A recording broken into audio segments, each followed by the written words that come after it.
Live.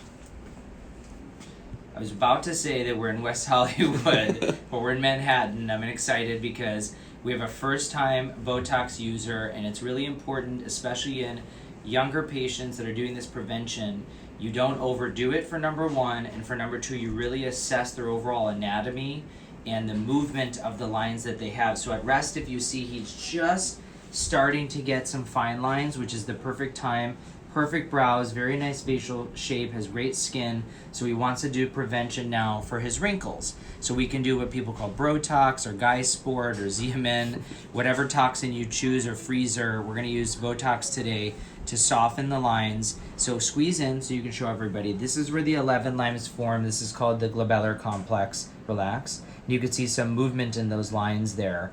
Not much at rest, but again, as ages go on and time goes on, that lines will form. Raise up as high as you can. This is the key. He has a little bit of an elevated brow arch on his right side. It's a key characteristic look for him. I can't do it with my brow, but can you do it with your brow, the one side? Yeah, exactly. So when someone can do that, you don't want to get rid of it, because then, even though they might have wrinkles, they'll look unnatural to people when they question things, because that's their signature look. So you don't want to get rid of the signature feature. So in this case, we're going to start with injecting the 11 lines. There's going to be little pinches. Squeeze in. Relax. We're going to start right in the middle. And I do this vibration technique so it's not as painful, but it does feel like a little bit of a sting. And then squeeze in again. Relax. Now normally guys can do about 20 to 30 units at a time. I like to start on the lower end the first time we do it, because you just don't know how people respond. But some some doctors will start at a higher dose even from the beginning. But I just think, you never know. So I'd rather keep it natural. And if we have to do in 3 months a stronger dose, we'll do that. A little bit more. Good. All right, so we just press it down. How bad was that? I got it. Not bad. Good. So I'm going to grab the other units. And now in this case, again, because he has that elevated arch, you still want to put a little over here because you don't want it to extend too much. Raise up again. Relax. So we're going to start all the way at the edge of where he has.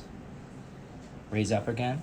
And as we relax, as we go to the middle, we're going to do a little bit more diffuse. Raise up again.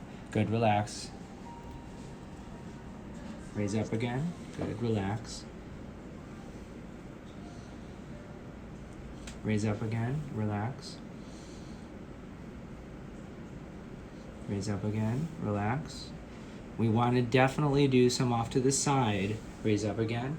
And over here, relax. We're going to come down a little lower and just do a little unit or two to keep it under control. Turn a little bit here. Raise up again. Relax so that we don't get an elevation when he's gone.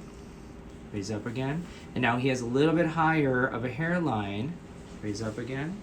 So we're going to make sure, raise up, relax, that we're getting all the way up. Perfect.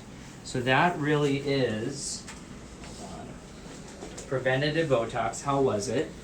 Not bad at all. Not terrible. Mm-hmm. And what we did here was what I call the micro droplet technique, very small amounts throughout. And we'll see over the next 2 weeks, he probably is going to want a little bit more units, because I think he's going to like it. He's going to kind of fall in love with it and want it to be a little less. I can just tell because he's super smooth skin. He takes very good care of himself. So the initial starting point, this is perfect. 10 to 14 days, he'll know. I always tell people, and I'm going to tell you, in the next 7 to 10 days, it may be that one area starts to move a little less, one area starts a little more. Don't freak out if there's little lines here, there's no lines there. It will even out over the next 10 to 14 days, and then you tell me in 2 weeks exactly how it looks. The key is typically to have a kind of a 2-week follow-up if needed, to do a touch-up, and then you know the total dosing. I think so we started at a good dose. This will be a fine conservative amount, and then we'll go from there. That's it, guys.